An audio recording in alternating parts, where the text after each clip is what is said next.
आज हमारे बीच बैठे हैं आचार्य हरिनारायण शास्त्री जी। नवरात्रि में माँ के 9 स्वरूपों के बारे में आज उनसे जानते हैं।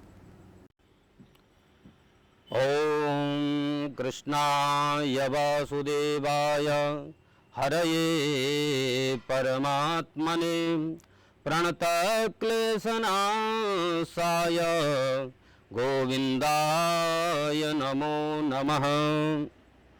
सबसे पहले समस्त श्रोत्रियों को हमारी ओर से जय श्री कृष्ण, जय माता दी। ये आपका बहुत ही दिव्य प्रश्न है, क्योंकि प्रश्न वो होता है जो सार्वभौमिक प्रश्न हो, जिसमें हमारे एक प्रश्न के कारण न जाने कितने लोगों के शंका का समाधान होता है। तो इसमें देवी के 9 स्वरूपों का जो वर्णन है, इसमें इस प्रकार से मानते हैं कि 9 दिवस के अंतराल में एक एक प्रत्येक देवी का प्रतिनिधित्व होता है हमारे इन 9 दिवसों के ऊपर। जैसे प्रथमं शैलपुत्री च, द्वितीयं ब्रह्मचारिणी, तृतीयं चंद्रघंटेति। कहते एक एक देवी का एक एक दिवस पे जो महत्व है, वो महत्व एक दिवस आने के बाद भगवती आदिशक्ति के जो 9 रूप हैं, उन 9 रूपों की अलग अलग उपासना पद्धति बताई गई। अलग अलग उपासना पद्धति का मतलब ये है कि हम किस कामना से किस देवी की उपासना हम कर रहे हैं, उनका समुचित अध्ययन और अध्यापन के साथ में विधि पूर्वक अगर हम उपासना करते हैं तो निश्चित रूप से भगवती की शक्ति प्राप्त होती है। जो विधि विहीन अगर कोई भी उपासना हम करते हैं, कोई अनुष्ठान करते हैं, तो उस अनुष्ठान की विधि विहीनता के कारण हमारी उन सिद्धियों में ऐसी समस्या आ जाती है कि अगर हम किए भी कोई कर्म, लेकिन उस कर्म का प्रतिफल हमको इसलिए प्राप्त नहीं हुआ क्योंकि हम विधि विहीन कर्म किए। इसी प्रकार से 9 दिवस पर्यंत जो हमारी देवियां होती हैं, उन देवियों का अलग स्वरूप, अलग स्वभाव, अलग सामर्थ्यता होती है। इसमें बृहद विवेचन करने के लिए तो बहुत समय लग जाएगा, क्योंकि जैसे वास्तव में मुहूर्तों का महत्व होता है, उसी प्रकार से अपने साधना पद्धति में विधियों का महत्व होता है। विधि विहीन कोई भी कृत्य कितना भी उत्तम मुहूर्त में हम करते हैं, फिर भी उसका हमें समुचित लाभ जो प्राप्त होना चाहिए वो नहीं होता। इसी प्रकार से जैसे देवी भगवती का साल में 4 नवरात्रियां होती हैं, उन 4 नवरात्रि में 2 प्रगट नवरात्रि, शरदकालीन नवरात्रि और ग्रीष्मकालीन नवरात्रि सब लोग जानते हैं। लेकिन 2 नवरात्रि और भी होती हैं, जो नवरात्रि माघ शुक्ल पक्ष से प्रारंभ प्रतिपदा से होकर के 9वीं पर्यंत रहती है। एक गुप्त नवरात्रि आषाढ़ शुक्ल पक्ष से प्रारंभ होकर के प्रतिपदा से 9वीं पर्यंत मानी जाती है। इन नवरात्रियों में जो गुप्त साधनाएं होती हैं, जो संत महापुरुष या साधक गण बैठ करके भगवती की उपासना करते हैं, तो भगवती तुरंत ही उनके ऊपर प्रसन्न होकर के मन ईप्सित फल को प्रदान करने में सामर्थ्यवान होती है। इसी प्रकार से जैसे नवरात्रि में कई बार भ्रांति होती है कि भगवती का आगमन, कई बार कोई कहता है कि भगवती हाथी पे आई, भगवती का अमुक अमुक वाहन है। इस प्रकार से जो हमारे मन में भ्रांति होती है, वो वास्तव में भगवती के आगमन का मुहूर्त के कारण ही उसका अलग अलग वाहनों का निर्धारण होता है। जैसे कहते हैं कि भगवती का अगर सोमवार अथवा रविवार के दिन उनका आगमन हो नवरात्रि के अंतराल में, तो अलग अलग दिवस पे अलग अलग माता के आगमन की सवारी निश्चित होती है। हमारे पुराण श्रीमद् देवी भागवत में स्पष्ट रूप से लिखा हुआ है, शशि सूर्य गजारूढ़ शनिभौ में तुरंग में, गुरु शुक्रे च दोलायां बुधेनौ का प्रकीर्तितः। अतः भगवती का आगमन अगर रविवार और सोमवार पे होता है, तो इन दिनों पे अगर हमारे यहाँ प्रतिष्ठा होती है, बैठकी होती है, तो भगवती का रविवार और सोमवार गजारूढ़ा, गज माने हाथी, हाथी पे सवार होकर के भगवती आती, और भगवती जैसे गज में आरूढ़ होकर के आई, इसी प्रकार से शनिवार का अगर आगमन होता है तो शनिवारे तुरंगजे, तुरंग मतलब घोड़े में सवार होकर के भगवती का आगमन समझना चाहिए। इसी प्रकार से बृहस्पति और शुक्रवार के दिन देवी अगर आती है तो वह डोली पे सवार होकर के आती है। इसी प्रकार बुधे नौका प्रकीर्तिता, अगर बुधवार के दिन आती है भगवती तो नौका में सवार होकर के आती है, ऐसा समझना चाहिए। अब इस प्रकार से जैसे देवी का आगमन जो हुआ, तो देवी के आगमन के साथ उसके अलग अलग भिन्न भिन्न उसके फल भी होते कि हम साधकों के ऊपर अथवा जिस स्थान पे दिव्य आयोजन या अनुष्ठान हो रहा है वहां पे नगर में अथवा राष्ट्र पे उनके आगमन के कारण क्या प्रभाव पड़ेगा, क्या दुष्प्रभाव पड़ेगा, वो आगमन के सवारी के ऊपर निर्धारित होता है। इस प्रकार से जैसे कहते हैं कि अगर हाथी पे सवार होकर के भगवती आती है तो गजेश जलदा देवी छत्र मंगल तुरंग में नौकायाम कार्य सिद्धि स्यात् दोलायाम मरणम ध्रुवम।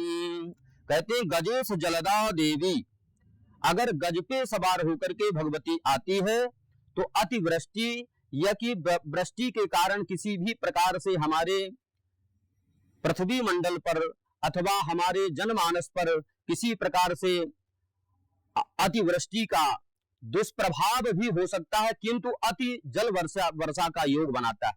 अगर उसी प्रकार से भगवती घोड़े पे सवार होकर के आती है, तुरंग में आती है, तो ये मानना चाहिए कि आपसी राज्य मंडल में द्वंद्व की स्थिति होने के कारण छत्र भंग हो सकता है, अर्थात राजकीय संगठनों में अथवा राजकीय गद्दियों में उथल पुथल की स्थिति बनना स्वाभाविक हो जाता है। इसी प्रकार से भगवती का अगर आगमन नौका पे होता है तो नाव पे भगवती का आने का मतलब ये होता है कि किसी भी प्रकार से जो हमारी संकल्प सिद्धि होती है उस संकल्प की सिद्धि में किसी प्रकार से संशय का प्रश्न नहीं रह जाता, क्योंकि वो तो सिद्धि देने वाली ही होती। इस प्रकार से भगवती का जो 9 दिवस पर्यंत भगवती का चिंतन उनके स्वभावानुसार हमारे शास्त्रों में जो वर्णित विधियां हैं उस विधि पे अगर हम करते हैं तो हमारे साथ साथ नगर का, क्षेत्र का और राष्ट्र का भी कल्याण होता है। इसी भावना से मन में भक्ति के प्रति, भगवती की उपासना के प्रति हमें समर्पित होकर के भगवती की उपासना करना चाहिए। उस उपासना की पद्धति जो होती है तो हमारे जीवन में नाना प्रकार की भौतिक बाध्यताओं की शुद्धि के साथ, उनकी प्रसिद्धि के साथ पारलौकिक उपलब्धि भी प्रदान कराती है। ऐसा भगवती के 9 दिवस पर्यंत जो स्वरूप का चिंतन करते हैं, मनन करते हैं, उनकी समर्थ भगवती के समतुल्य ही हो जाती है, क्योंकि जो जिसका उपास्य होता है उसी के समतुल्य उसमें शक्तियों का आदान होता है। अब भगवती की उपासना के साथ साथ जैसे हम 9 दिवस पर्यंत जो भगवती की उपासना किए, उस उपासना के साथ साथ जानते हुए भी कि हम उपासना कर रहे हैं, उत्तम कोटि की उपासना कर रहे हैं, किंतु न जानते हुए भी हमसे कुछ अपराध बन जाते हैं, क्योंकि अलग अलग देवताओं का अलग अलग महत्व और स्वभाव होता है। स्वभावानुसार जैसे गणेश भगवान को कहते हैं कि सब कुछ हम 1650 पूजन किए, दूर्वा नहीं चढ़ाए तो भगवान प्रसन्न नहीं होंगे। इसी प्रकार से भगवान शिव को जल की धारा अति प्रिय है, उसी प्रकार से भगवती के लिए स्तुति के साथ अर्चन अति प्रिय होता है। शतार्चन, सहस्त्रार्चन, लक्षार्चन आदि के द्वारा भगवती की उपासना करना चाहिए। और भगवती के 9 दिवस पर्यंत जो 9 दिन का व्रत उपवास का नियम धारण करते हैं, वो 9वीं पर्यंत, क्योंकि एक एक स्वरूप में एक एक देवी का जैसे वास है, उसी प्रकार से नवरात्रि जो होती है रात्रि प्रधान तिथि होती। रात्रि प्रधान तिथि होने के कारण इसकी संपूर्ण 24 घंटे में एक देवी का प्रतिनिधित्व होता है। कई बार हम 9 दिवस का संकल्प लेकर के और अष्टमी को हवन किए, 9वीं को अपने व्रत का पालन करते हैं, ऐसा व्रत भी हमारे जीवन में खंडित ही माना जाता है, क्योंकि प्रत्येक दिवस की एक अलग देवी है। जो देवी नवमम सिद्धिदात्री चा, 9वीं की जो देवी होती है वो 9 दिवस पर्यंत हमसे मनसा वाचा कर्मणा किसी भी प्रकार से जो हम उपासना किए और जो सिद्धि देने वाली देवी है, उस देवी की उपासना करना ही हम भूल गए। उस देवी के पूर्व में ही हम अपने व्रत का पालन कर लिए, तो वो सिद्धि देने वाली जो देवी है वो देवी की उपासना न करने से हमारा व्रत भंग हो सकता है। इसलिए सावधानी पूर्वक 9 दिवस पर्यंत का अगर हम व्रत का पालन करते हैं तो 10वीं के दिन ही व्रत का पालन करना चाहिए। उसी के साथ भगवती का विसर्जन, भगवती के विसर्जन आदि में भी हमें भावपूर्ण, अच्छा कई लोग ये भी चर्चा करते हैं कि भगवती का विसर्जन में एक प्रश्न आता है बार बार, कई लोग पूछते हैं गुरु जी पंचक लगा हुआ है तो पंचक में देवी का विसर्जन हम कैसे करें। तो सबसे बड़ी बात यह होती है कि पंचक का नाम ले लेना एक बड़ी बात है, लेकिन पंचक किसी न किसी निश्चित 5 स्थान के लिए निषेध होता है। अब उन 5 स्थानों में जो निषेधित स्थान है उसमें से हमारी नवरात्रि में अथवा देवी विसर्जन में कोई उसका लागू नहीं होता। तो नवरात्रि में भगवती के विसर्जन में प्रायः दशहरा के दिन पंचक होता है, लेकिन उसको स्मरण करके, इसलिए कि हम मानव मात्र के लिए पंचक आदि निषेध हो सकते हैं, भगवती के लिए, आदि शक्ति के लिए, जगत जननी के लिए किसी प्रकार से मुहूर्तों का ऐसा परिपालन अथवा पंचक में विसर्जन न करे, ऐसा कहीं किसी भी प्रकार से शास्त्रों में संगत नहीं है। हमें भगवती की उपासना पूर्वक विसर्जन बड़े भाव से, ऐसा मन में भाव रखते हुए कि हमारे जीवन से भगवती आज तक 9 दिवस पर्यंत हमको सेवा करने का अवसर प्रदान की। आज हमारे आंगन से, हमारे दरवाजे से, हमारे नगर से भगवती का जाना हो रहा है, उनकी विदाई हो रही है, तो भाव में आकर के भगवती को भाव भंगिमा के साथ में शास्त्रीय पद्धति के द्वारा उनकी विदाई करने का विधान है। आजकल लोग बाग भगवती का पूजन बाद में प्रारंभ करेंगे, उसके पूर्व से ही प्रयास करते हैं कि हमको विसर्जन कैसे करना है। विसर्जन की जो मर्यादाएं हो गई, अश्लील संगीत और अश्लील गाना, तरह तरह से लोग बाग गुलाल उड़ाना, तरह तरह से ऐसे ऐसे कपड़ा फाड़ नाच जो करते हैं, नंगा नाच जो करते हैं, वो हमारी संस्कृति के लिए अभिशाप के अलावा कभी वरदान सिद्ध नहीं हो सकता। इसलिए समस्या इस विषय की भी होती है कि कई बार लोग सोचते हैं कि हम क्यों बोलें, अगर धर्माचार्य नहीं बोलेंगे, अगर धर्म से जुड़े हुए लोग नहीं बोलेंगे तो इस विषय पे कौन आखिर प्रश्न उठाएगा।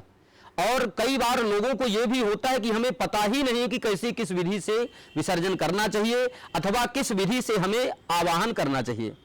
तो आवाहन और विसर्जन, जिस प्रकार से हमारे जीवन में आवाहन का महत्व है, उसी प्रकार से हमारे जीवन से हमारे 9 दिवस पर्यंत उत्सव पूर्वक जो हम मनाए भगवती के 9 दिवस को, उसको मर्यादित रूप से 10वें दिन भगवती को भावपूर्वक जल में सम्मान पूर्वक उनको विदाई करना चाहिए। और इसी प्रकार से हमारे जीवन में नित्य नवीन उत्सव आते रहें। प्रत्येक त्यौहार का हमें एक अलग अलग तरीके से महत्व के साथ में उसका समुचित अनुष्ठानात्मक प्रयोग के साथ में उसका पालन करना चाहिए, क्योंकि ये जो नवरात्रि होती है जीवन पर्यंत कभी भी शाक्त परंपरा के जो हमारे आचार्य हैं उनका कथन ये है कि प्रत्येक दिवस पे भगवती की उपासना तो होना ही चाहिए। भगवती किसी भी रूप में आती है, लेकिन नित्य हम उपासना करते हैं। ये जो 9 दिन का जो हमारा समय होता है, 9 दिन की जो पद्धति होती है, इस 9 दिन की पद्धति में हम भगवती के इस अनुष्ठान को उत्सव के रूप में, महामहोत्सव के रूप में मनाते हैं। इसलिए उस महामहोत्सव के अंत में कटुता से बचें, उससे अपराध से बचें, किसी प्रकार से हमसे कोई त्रुटि न हो जाए, इसके लिए हम बार बार ध्यान दें, क्योंकि वास्तव में अपराध जो बन जाता है तो हमारे सारे किए कराए पुण्यों को 2 मिनट में ही समाप्त कर देता है।